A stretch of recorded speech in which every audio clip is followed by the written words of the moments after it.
हाय viewers, आज हम provisions on doubtful debts पे बात करेंगे। ये बहुत इंपॉर्टेंट टॉपिक है। आज हम इसकी वर्किंग और अकाउंटिंग ट्रीटमेंट को समझेंगे। ये क्यों जनरेट की जाती है, बिजनेस में इसकी ज़रूरत क्यों पड़ती है। आज हम इन सब इश्यूज़ को वन बाय वन डिस्कस करेंगे।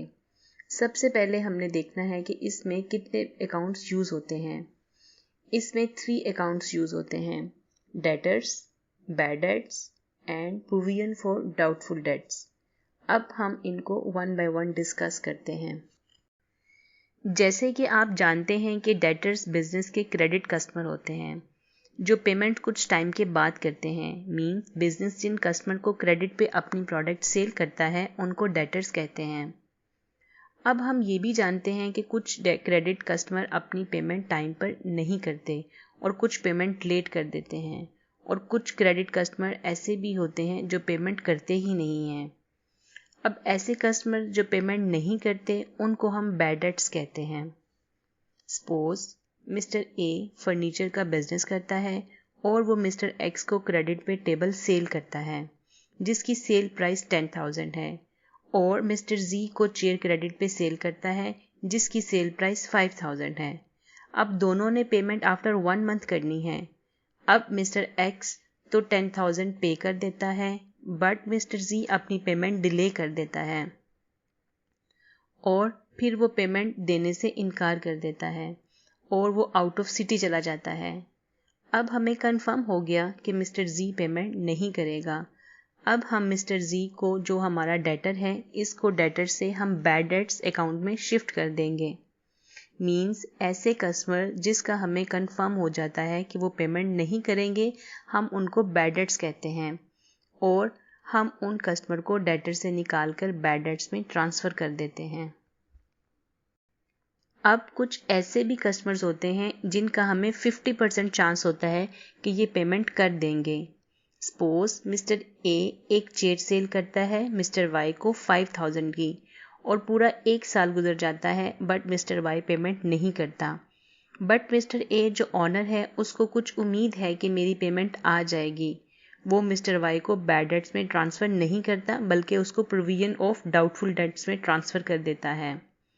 मतलब यहाँ हमें क्लियर होता है कि provision for doubtful debts accounts में वो डेटर्स होते हैं जिनका हमें कुछ चांस होता है कि इनसे पैसे मिल जाएंगे। यहाँ एक बात क्लियर हो गई कि बैड डेट्स में वो डेटर ट्रांसफ़र होंगे जिनका हमें कंफर्म पता होता है कि ये पैसे नहीं देंगे, और प्रोविजन फॉर डाउटफुल डेट्स में वो डेटर ट्रांसफ़र होते हैं जिनकी हमें कुछ उम्मीद होती है कि ये पैसे दे देंगे। यहाँ तक हमारा कॉन्सेप्ट क्लियर हो गया है कि डेटर्स, बैड डेट्स और प्रोविजन फॉर डाउटफुल डेट्स किसके होते हैं, किसको कहते हैं। अब हमने देखना है कि ये बिजनेस में कैसे वर्क करता है। ऑनर क्रेडिट पे प्रोडक्ट सेल करता है होल ईयर और कस्टमर्स उनको पेमेंट करते रहते हैं, और कुछ पेमेंट नहीं करते। अब जब बिजनेस का फाइनेंशियल ईयर कंप्लीट होता है तो ऑनर ऐसे डेटर्स जो कंफर्म पेमेंट नहीं करेंगे उनको बैड डेट्स में ट्रांसफ़र कर देता है, और जिनकी पेमेंट की कुछ उम्मीद होती है उनको प्रोविजन फॉर डाउटफुल डेट्स में ट्रांसफ़र कर देता है। अब यहाँ एक क्वेश्चन बनता है कि अगर एक बिजनेस के 5,000 प्लस क्रेडिट कस्टमर हों तो वो उनको कैसे प्रोविजन फॉर डाउटफुल डेट्स में ट्रांसफ़र करेगा। ऐसा कौन सा मेथड है जिसको वो अडॉप्ट करेगा कि प्रोविजन जनरेट करेगा। यहाँ पर ऑनर एक आइडिया लगाता है कि 5% डेटर्स हैं जिनकी मुझे 50% उम्मीद है कि इनसे पैसे नहीं आएंगे। यहाँ हमें पता चल गया कि अगर डेटर्स की वैल्यू 10 लाख है तो इसमें से 50,000 रुपीज़ का मुझे डाउट है कि ये नहीं आएंगे। अब यहाँ ऑनर इस 50,000 को डाउटफुल डेट में ट्रांसफ़र कर देगा, और ये बिजनेस का एक्सपेंस है बिकॉज ये बिजनेस का लॉस है। हम इसको प्रॉफिट एंड लॉस में डेबिट साइड पे लिखेंगे और इसको बैलेंस शीट में डेटर्स में से माइनस करेंगे। मतलब यहाँ प्रॉफिट एंड लॉस में provision for doubtful debts 50,000 show होगी और बैलेंस शीट में डेटर्स में ये माइनस होगी, तो डेटर्स बैलेंस शीट में 9,50,000 से शो होंगे।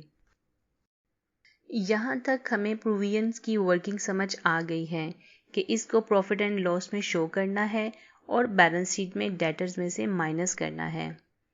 अब अगर वो कस्टमर जो प्रोविजन फॉर डाउटफुल डेट्स में ट्रांसफ़र हो गए हैं, अगर उसने पेमेंट आ जाए तो अब क्या करेंगे? यहाँ अगर प्रोविजंस फॉर डाउटफुल डेट से पेमेंट आ जाए तो हम कैश को डेबिट करेंगे और प्रोविजन फॉर डाउटफुल डेट्स को क्रेडिट करेंगे। इस तरह हमारा प्रोविजन की अमाउंट कम हो जाएगी। सपोज हमने 20,000 की प्रोविजन क्रिएट की और उसमें से 5,000 रिकवर हो गए, तो अब बाकी प्रोविजन 15,000 की रह गई है। यहाँ तक हमें क्लियर हो गया कि प्रोविजन क्रिएट कैसे करनी है और अगर पेमेंट आ जाए तो उसकी एंट्री कैसे करनी है। इसी तरह एवरी ईयर हम प्रोविजन क्रिएट करेंगे, मीन्स नेक्स्ट ईयर हम अगेन डेटर्स को देखेंगे।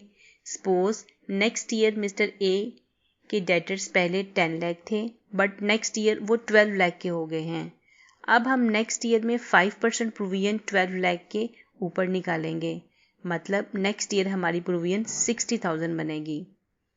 अब ये एक ट्रिकी पॉइंट है, वो ये है कि हम ऑलरेडी लास्ट ईयर में 50,000 प्रोविजन शो कर चुके हैं, मतलब अब हम न्यू प्रोविजन में से ओल्ड प्रोविजन को माइनस करेंगे और जो बैलेंस होगा उसको प्रॉफिट एंड लॉस अकाउंट में शो करेंगे। हम यहाँ 10,000 प्रॉफिट एंड लॉस में शो करेंगे as a new provision for bad debts. हम यहाँ 60,000 शो नहीं करेंगे बिकॉज हम ऑलरेडी 50,000 लास्ट ईयर शो कर चुके हैं। इस बात का हमने ख्याल रखना है। हमें यहाँ तक तो क्लियर हो गया कि हमने न्यू प्रोविजंस में से ओल्ड प्रोविजन को माइनस करना है और जो डिफरेंस होगा उसको प्रॉफिट एंड लॉस अकाउंट में शो करना है। बट हमने बैलेंस शीट में इसकी ट्रीटमेंट कैसे करनी है, अब हम इसको देखते हैं। यहाँ एक बात याद रखिएगा कि बैलेंस शीट में हम न्यू प्रोविजंस की फुल अमाउंट को डेटर्स में से माइनस करेंगे, मीन्स यहाँ हम 60,000 को 12 लाख से माइनस करेंगे और बैलेंस 11,40,000 लिखेंगे, उसको बैलेंस शीट में शो करेंगे। यहाँ हम 10,000 माइनस नहीं करेंगे बल्कि 60,000 करेंगे बिकॉज डेटर्स में से हमेशा फुल प्रोविजन लेस होती है। यहाँ पर प्रोविजंस फॉर डाउटफुल डेट्स की वर्किंग कंप्लीट हो गई है। ऑल प्रोविजंस आपको ट्रायल बैलेंस में शो होगी और न्यू प्रोविजन आपने खुद कैलकुलेट करनी है। दोनों के डिफरेंस को प्रॉफिट एंड लॉस में शो करना है और न्यू प्रोविजन को बैलेंस शीट में डेटर्स में से लेस करना है। Very simple procedure. अब हम बैड डेट्स की बात करते हैं। बैड डेट्स बहुत सिंपल है, ये आपको ट्रायल बैलेंस में शो होगा। इसको आपने एक्सपेंस शो करना है प्रॉफिट एंड लॉस में, इसके अलावा इसकी और कोई वर्किंग नहीं है। इसको जैसे हम दूसरे एक्सपेंसेस को शो करते हैं वैसे ही हमने बैड डेट्स को करना है। नेक्स्ट वीडियो में हम प्रोविजन फॉर डाउटफुल डेट्स को एक एग्जाम्पल से क्लियर करेंगे। मैं उम्मीद करती हूँ कि आपको ये वीडियो पसंद आई होगी। अगर पसंद आई है तो इसको लाइक कीजिएगा और शेयर कीजिएगा, और अगर कोई सजेशन है तो लाजमी शेयर कीजिएगा। Thank you.